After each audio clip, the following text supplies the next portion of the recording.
पाक फौज का पुरतशद्दुद हजूम से टकराव नहीं हुआ। फौज हजूम को मुंतशिर करने के लिए लाई ही नहीं गई थी। तैनाती का मकसद अहम तनसीबात को महफूज बनाना था। पीटीआई के एहतजाज में तरबियत याफ्ता शरपसंद और अफगान शामिल थे। मुजाहिरीन ने केपी हुकूमत के वसाइल, असलहा, स्टील सिलिंग शॉट्स, स्टेन ग्रेनेड, आंसू गैस और कील जड़ी लाठियों से हमले किए। खुद साख्ता पर तशद्दुद हालात संभालने के बजाय पीटीआई क़यादत फरार हो गई। सोशल मीडिया पर मुनज़्ज़म प्रोपेगेंडा किया जा रहा। वज़ारत दाखिला ने सूरत हाल वाज़ेह कर दी।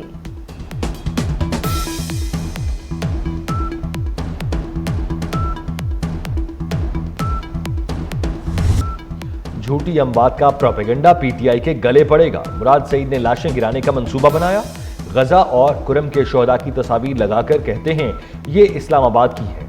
अता तारड़ की सेक्रेटरी दाखिला के हमरा प्रेस कॉन्फ्रेंस। कहा मुराद सईद केपी हाउस पेशावर में रूपोश है। गिरफ्तारी के लिए छापा मारना अच्छा नहीं लगता। इंटेलिजेंस रिपोर्ट्स थी। फाइनल कॉल की आड़ में हमला होगा। पीटीआई एहतजाज में 37 अफगान बाशिंदे शामिल थे।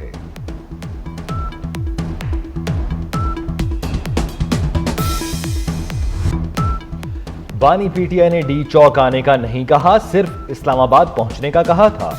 अली मोहम्मद खान की ऑडियो लीक में इंकशाफ। कहा बानी ने संगजानी में बैठने और मुज़ाकरात का हुक्म दिया। कारकुन किसके कहने डी चौक गए। बुशरा बीबी की शमूलियत बारे भी बानी को नहीं मालूम। बानी की हुक्मदुली का बुशरा बीबी समेत किसी को हक नहीं।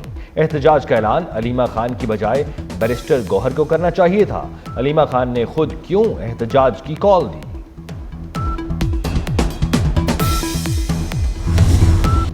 मुल्क में सियासी अफरा तफरी और चंद लोगों की दारुल हुकूमत पर चढ़ाई काबिल अफसोस है। एक्स सर्विस मैन सोसाइटी के सदर lieutenant general retired Abdul Qayyum Malik की प्रेस कॉन्फ्रेंस। कहा कानून को हाथ में लेकर अवाम की जान पर हमला आवर किसी रियायत के मुस्तहिक नहीं। मुल्क के बाहर बैठकर डिजिटल दहशतगर्दी में मुलव्वस अफराद को इंटरपोल के जरिए पाकिस्तान लाया जाए और सजा दी जाए। सिक्योरिटी फोर्सेस की कुर्बानियों को खिराज अकीदत पेश करते हैं।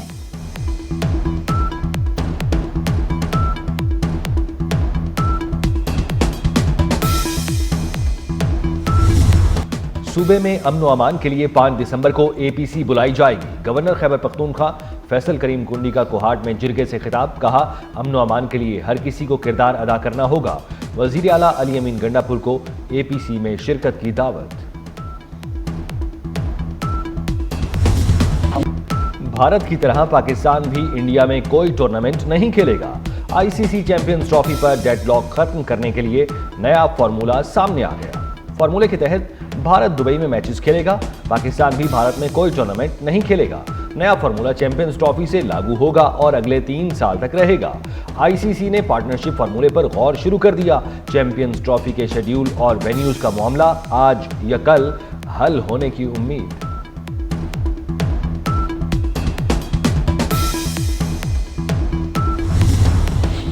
भारत को आईसीसी की सरबराही मिल गई। भारत के जय शाह ने आईसीसी चेयरमैन का चार्ज संभाल लिया। जय शाह ने बतौर आईसीसी चेयरमैन काम का आगाज भी कर दिया। जय शाह भारतीय क्रिकेट बोर्ड के जनरल सेक्रेटरी के ओहदे पर फाइज थे।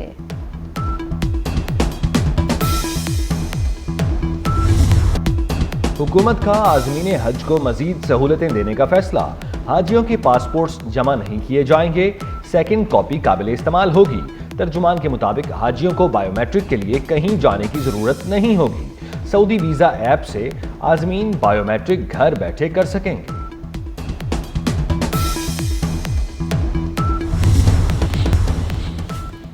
गजा पर इस्राएली हमलों में तेजी आ गई। इस्राएली फौज की बमबारी से 24 घंटे के दौरान मजीद 100 फलस्तीनी शहीद हो गए।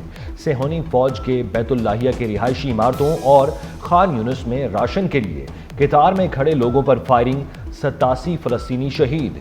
इस्राएली फौज के वहशियाना हमलों में 2 माह के दौरान 2700 फलस्तीनी शहीद। गजा में अब तक 44,382 फलस्तीनी शहीद हो चुके हैं।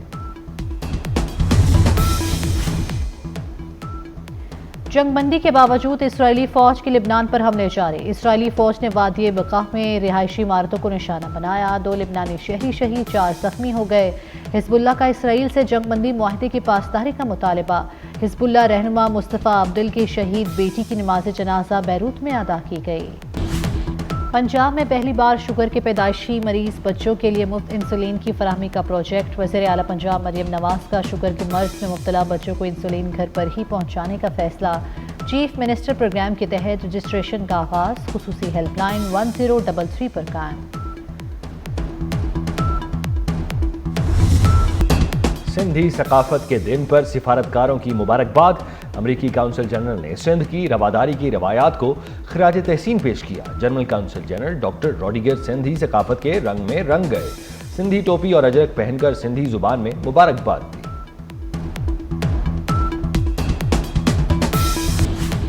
पंजाब में पहली बार शुगर के पैदाइशी मरीज बच्चों के लिए मुफ्त इंसुलिन की फराहमी का प्रोजेक्ट। वज़ीर आला पंजाब मरियम नवाज का शुगर के मर्ज में मुब्तला बच्चों को इंसुलिन घर पर ही पहुंचाने का फैसला। चीफ मिनिस्टर प्रोग्राम के तहत रजिस्ट्रेशन का आगाज खुसूसी हेल्पलाइन 1033 पर कायम। मुल्क के मुख्तलिफ इलाकों में बारिश और पहाड़ों पर बर्फबारी। मगरबी हवाओं ने असर दिखा दिया। क्वेटा समेत बलूचिस्तान के कई शहरों में गुज़श्ता रोज़ बारिश और पहाड़ों पर बर्फ पड़ी।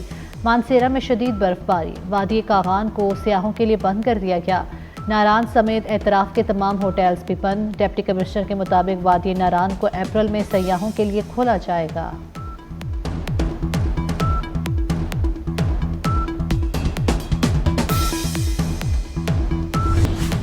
पंजाब में पहली बार शुगर के पैदाइशी मरीज बच्चों के लिए मुफ्त इंसुलिन की फराहमी का प्रोजेक्ट। वज़ीर आला पंजाब मरियम नवाज का शुगर के मर्ज में मुब्तला बच्चों को इंसुलिन घर पर ही पहुंचाने का फैसला। चीफ मिनिस्टर प्रोग्राम के तहत रजिस्ट्रेशन का आगाज खुसूसी हेल्पलाइन 1033 पर कायम। सिंधी सकाफत के दिन पर सिफारतकारों की मुबारकबाद। अमरीकी काउंसिल जनरल ने सिंध की रवादारी की रवायात को खराज तहसीन पेश किया। जनरल काउंसिल जनरल डॉक्टर रॉड्रिगर सिंधी सकाफत के रंग में रंग गए। सिंधी टोपी और अजरक पहनकर सिंधी जुबान में मुबारकबाद दी।